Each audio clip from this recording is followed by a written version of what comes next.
Good morning, everyone. This is Dave from Men Seeking Wisdom. So, there's actually a couple things I wanted to go over today.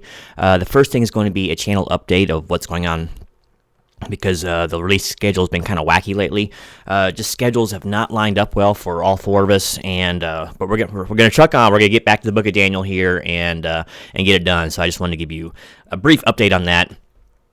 Don't it shouldn't be this long in between in the future. Like I said, some people are in the middle of a move, and a lot of people have big work projects going on right now. It's just kind of a strange time. So I guess I don't need to tell everybody else that. So just keep faith. We will be having out more videos here before you know it. So all right, that quick public service announcement aside, I'm going to do a kind of a solo video today because there's some stuff I really wanted to talk about, and it has to do with the current climate right now, during this whole election process. And in order to really make an effective one, I probably should give you just a little bit of backstory. You know me, I love my stories, right? So, for a lot of my life, I denied Christianity, I denied God, and I didn't actively campaign against him or work against Christians in general. I didn't want it to be part of my life, and I wanted to be master of my domain and master of all I surveyed. And, well, not so much that one, but basically I wanted to be the master of my own fate, right, and destiny. So, along with that, it was easy to show contempt for your fellow man, if they didn't think the way you did, or if any perceived slight or wrong against you made you wrathful. And so it's an easy trap to fall into, and, of course I fell into it many years. I try to be a good person, but, everyone gets angry. But when you're not a Christian, you can hold on to that anger, and it doesn't seem misplaced. But once I was saved, I kind of see the error of my ways, to quote the vernacular. So I was watching a sermon this morning for Sunday services, and there was an interesting thing that the pastor said in Psalms. It was actually Psalm 37, 8, and that is, "Cease from anger and forsake wrath. Fret not thyself in any wise to do evil." And I think it's very analogous to what is going on, especially this last week, and how it pertains to social media. And not just social media, workplaces, friendships, families, whatever, as this, election and many other ones have drawn wedges between people. And I find myself getting angered at people sometimes, especially people who, whatever side of the political spectrum you're on, you should want a fair election, right? And you should not want your candidate winning if there's any shred of corruption or foul play, whatever. This is not like a plus on Trump or plus on Biden. I'm not really using specifics here for a reason, because this really applies to all facets of life, and especially as being a Christian. We're getting angry at each other, and we're not doing something that is integral to being a Christian. And I found, everyone, of course, knows this, but I found something I thought was very appropriate for this to remind people in, of course, Book of Mark, probably my favorite of all the Gospels books. And I'm going to be talking about Mark 12, 28 through 31. So chapter 12, verses 28 through 31 have to deal with Jesus answering the Pharisees. And as we all know, the scribes and the Pharisees came to Jesus to basically rebuke him, to call him a charlatan, to call him a fraud, because he was going to take their power from them. They were frightened of this, right? Sounds familiar like nowadays, right? So let me go ahead and read a little bit of this to you. Just it's not too long, and then we can maybe discuss it just a little bit, hopefully in the comments, and let me know below. And actually, not let me know, let us know, Men Seeking Wisdom. Have you experienced this? And hopefully this can give some perspective to you, because it is to me. There's a constant fight in life to do right, especially once you are saved. And it's easy to forget it, especially for someone like me who wasn't really raised in a religious household outside of when I was really young, and basically forsook it for 30 years after that. So it's old habits die hard, to say. And even people who, have spent their entire life in church might find it easy to forget what Jesus says here. So let's go ahead and get into it. So here we are. Mark chapter 12, verse 28.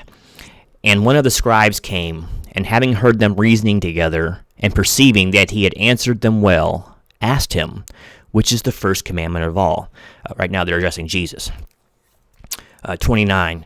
And Jesus answered him, the first of all the commandments is, Hear, O Israel, the Lord our God is one Lord. 30. And thou shalt love the Lord thy God with all thy heart, and with all thy soul, and with all thy mind. Sorry about my collar here. And with all thy strength. This is the first commandment. Okay, now he makes two examples here. So the first one's a pretty big one, right? Of course, there's one God. He's your God. Love him, honor him, worship him.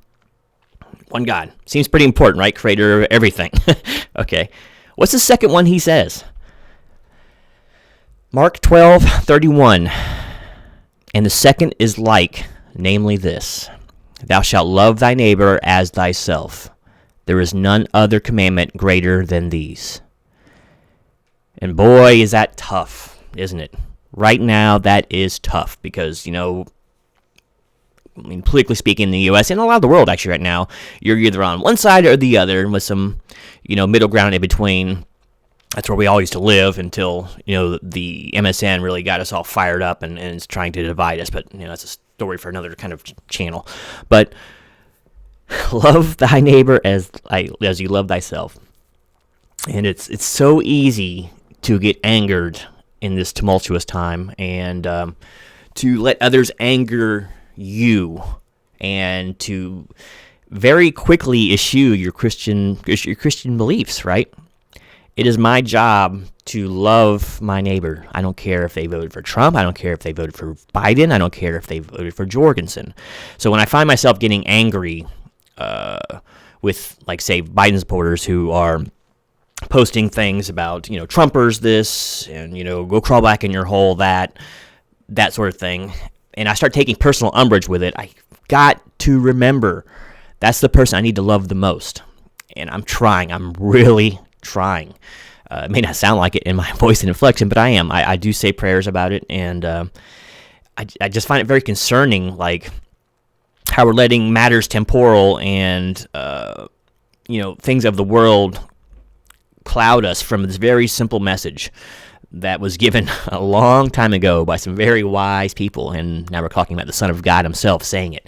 This is coming straight from the Son of God, right? Are we not going to listen to that? I'm going to try. I'm going to try harder than I've ever tried at anything to let it be water off a duck's back, to not let it debase myself, to not make me full of anger and wrath. Cease from anger and forsake wrath. Fret not thyself in any wise to do evil. Thinking ill of another person is doing that person evil, and that makes you evil. And man, it's hard. It's hard to control your thoughts sometimes. And here's the other thing too: is if there's one thing I think that you can learn, especially from the Old Testament, is to adopt a measure of patience and stop looking at the right now. Because right now we can get angry, the switch gets flipped like that, and we want to be vengeful, and we want to push that person out of our lives because they're saying something we don't agree with. And that's an easy trap to fall into, and especially nowadays we're used to instant gratification and all that, but we need to learn to have a measure of patience. And I'm trying with this myself so hard. And it's human nature to get upset, but as Christians, we really, really, really have to struggle to better ourselves and to not lash out at our fellow man, to embrace those that hate us. It's not easy. It's not easy being a Christian sometimes. It is so easy to hate and just want to, remove people from your life and to lash out in anger. But it's not as easy to control yourself, and it's not as easy to try to give the love of yourself unto others. It's easy to love somebody who agrees with you, right? And it's easy to love somebody who raises you up and says the things that you like to hear. It's not so easy to love those who don't. And that's the ones we really need to go for. If you just surround yourself with people at all times who agree with everything you say, are just like you wind up in an echo chamber, and that doesn't help anything. That won't bring new people to the flock. That won't bring more people to the Lord. We got to grow the church, and in doing so, we just have to remember to love thy neighbor as we love thyself or ourselves. And it's hard. It's hard. You don't have to condone their behavior. You can still completely disagree with it, but you got to love them, and you got to try to embrace them and try to just let it roll off. Like I said, water off a duck's back, right? As in all things, this too shall pass. It may be an existential crisis to the nation. It may not be. And honestly, the chips have not all fallen. There's still chance for reversals and court stuff. Once again, that is way beyond the scope of this. And I'm not here to endorse any candidate or to try to change anyone's mind on who they voted for, who they're going to vote for in the future. That's not what I'm talking about here. If you are a Christian, like Democrat or liberal, it's your duty to love the conservative, even if you despise most of what they stand for.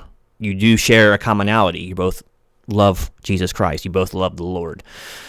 And it's your duty as much as the Christian's duty to love that other faction, the other side, right? And to everybody, and not just, the Gentiles or whatever you want to say out there. It's everybody in this world. So that's kind of the message I wanted to relay today, that it's everyone's job, especially Christians, to practice what they preach, right?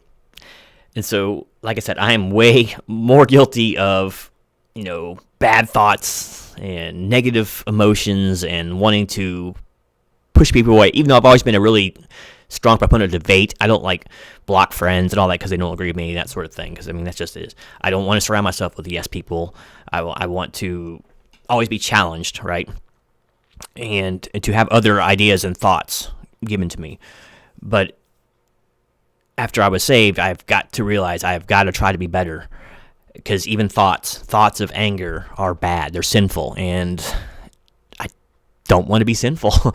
So I know that kind of rambled on for a while, but I really wanted to talk about this because right now, like I said, it's so tumultuous, and I think a lot of Christians especially are going to be they're going to be taking sides here, and they're going to be planting their flag and letting everyone know that the other side is wrong, they're cheats, they're evil, and I won't abide by it. Well, you don't have to abide by it, but you got to love them. Don't hate the other side. Hate begets hate, and that's how wars begin, and so many problems of man. The Son of Man did not come to us to lead us astray, to give us false information. He says it plain as day. First, love God. Second, love your neighbor. So I'm going to really make a concerted effort to love my neighbor, to let that water roll right off that duck's back, and just continue to try to find more answers in the Lord, and to try to push His good word out there, and to try to bring as many people into the Lord's great house as I possibly can. I love you, everybody who did not vote like I did. I love everyone out there who does not think like I do, and I want to hear the differences.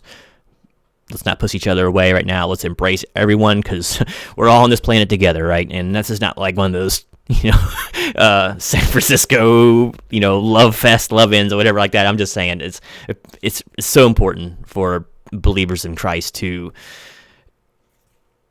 not focus so much on the now and just focus on the love of your fellow man, because when Jesus tells you to do something, I think you better do it. So anyway, we'll be back with more of this. I don't know. I don't like to do solo ones because this is a channel that focuses on four different men's take on the scriptures and all that. But this is like a catharsis here. I really wanted to talk about this just a little bit, and it's been gnawing at me all week and kind of upsetting. So, you know what? It's easy to let go of that upsetness and just fill your heart with the love of the Lord, and this too shall pass. So anyway, if you have any experience with this at all, or this message has helped you in any way, please put it in the comments below.